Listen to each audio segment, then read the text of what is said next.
Eu subi e nesse mesmo dia, quando o meu sogro, que eu conheci primeiro como meu pastor, impôs as mãos sobre mim e ministrou, porque ele perguntou o que eu queria, eu falei, eu recebi imediatamente esses dons. E ali acabou, aí ali eu fiquei fiel mesmo, séria, firme, entendi a responsabilidade e vi quão maravilhoso era servir esse Deus. E comecei. E aí a minha oportunidade para pregar e tal foi dando continuidade nessas comissões de visitas. Por quê? Outras pessoas precisavam de visitas. E eu queria servir a Deus. E não via em mim nenhuma aptidão. Então, o que eu podia ajudar? Eu percebia que era uma área carente no ministério, porque às vezes era um horário à tarde ou de manhã e muitas pessoas não podiam ir. Então, a comissão de visitas, que era o que resgatava essas pessoas e ajudava a libertação dessas pessoas, ela era muito carente, com irmãs muito idosas, que às vezes precisavam de uma ajuda até para botar ou tirar um sapato. E eu pensava, eu posso servir com qualquer coisa nisso, né? Só que elas, cheias do Espírito Santo de Deus, né? Eu me emociono porque 2 delas já dormem no Senhor e me ensinaram tudo que eu sei sobre isso, né? Ou a maior parte. E eu ia com elas para ajudar, né? No sol e tal, para visitar as pessoas recebiam a gente com muita alegria. Ali eu vi como as pessoas são carentes. Então, assim, não tem santidade que te bote num nível grande de poder com Deus que faça você olhar quem está fora da presença de Deus de cima para baixo, porque elas querem muito esse Deus, elas só não sabem como acessá-lo. E aí, quando você olha elas de cima para baixo, você torna isso mais difícil. E a comissão de visita me ensinava a olhar pela perspectiva delas, né? E ter vindo desse meio também. E aí eu ia com elas para a comissão de visitas. E elas vendo que eu estava ali, Deus dava a elas direção. E elas diziam, Camila, traz uma palavra. E foi assim. E eu ia trazendo uma palavra ali. E aí, quando eu ia para o culto, já estava tendo aquele testemunho de que naquele culto do lar, eu fui bem numa palavra, ou Deus moveu algo. E aí, quando tinha culto, aí dizia, ó, dá uma palavra ali. Aí me dava uma palavra no culto. Aí você vai rompendo, né? Eu acho muito especial você falar isso, porque hoje eu considero que a nova geração sonha em nascer grande, né?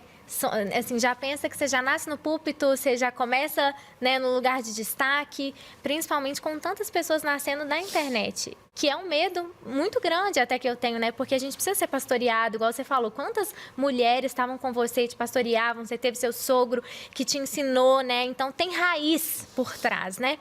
E é muito lindo a gente ouvir isso de você para que essa nova geração aprenda que, às vezes, quer ser uma Camila Barros, quer ser a Camila Barros sem passar, né, pelo servir. Não é só pelo ser grande, por estar no púlpito, mas é servir, é enxergar as pessoas como Jesus enxerga, é olhar na mesma perspectiva e é realmente cumprir o reino, né?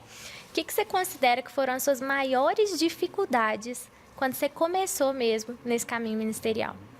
De pregar, assim. Sim. Você sabe que, assim,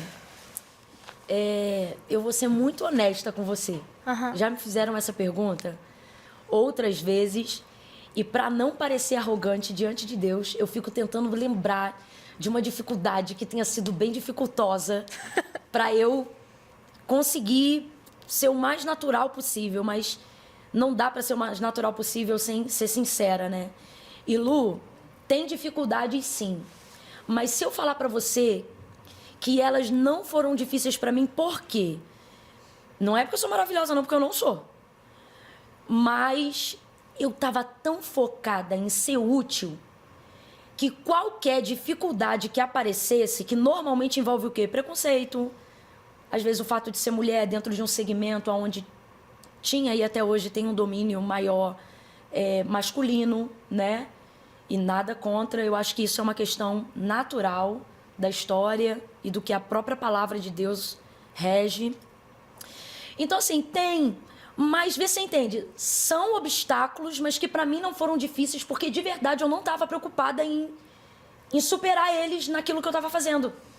Eles realmente não tinham a minha atenção. Camila, você viu como fulano te tratou? Diante de Deus eu não vi. Camila, você viu o que o outro falou? Não vi. Aquela indireta foi para você. Jura?